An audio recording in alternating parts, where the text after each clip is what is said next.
மீன் குழம்புனா யாருக்கு தான் பிடிக்காது.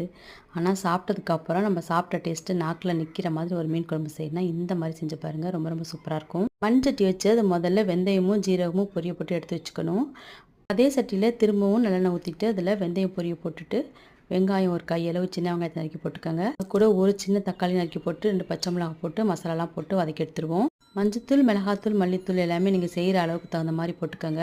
போட்டு மசாலாவுடைய பச்சை வாடை போக நல்லா வதக்கி விட்டுட்டு, நம்ம தக்காளி வந்து ஒரு 4 தக்காளி அரைச்சு சேர்க்கணும். அப்பதான் வந்து டேஸ்ட் நல்லாயிருக்கும். புளி ஊத்துனாலும் நம்ம தக்காளி இது மாரி அரைச்சு சேர்க்கும்போது டேஸ்ட் நல்லாயிருக்கும். தக்காளி வதங்குனதுக்கப்புறம் கரைச்சி வச்ச புளிய அதில சேர்த்துருவோம்.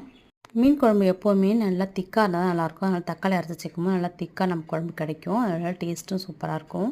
நல்லா பச்சை வாடை போனதுக்கப்புறம் வெட்டி வச்ச மாங்காய் போட்டுட்டு, கடைசியா மீன் துண்டையும் போட்டு, நம்ம வறுத்து வச்ச அந்த வெந்தயமும், ஜீரகமும் போட்டு தேங்காவோட அரைச்சு கடைசியா சேர்த்துருங்க. மல்லி இலை போட்டு ஆஃப் பண்ணிட்டு ஒரு 1/2 மணி நேரம் கழிச்சு சாப்பிட்டீங்க அப்படின்னா, சூப்பரான மீன் குழம்பு ரெடி ஆயிரும். மீன் குழம்பு பிடிச்சி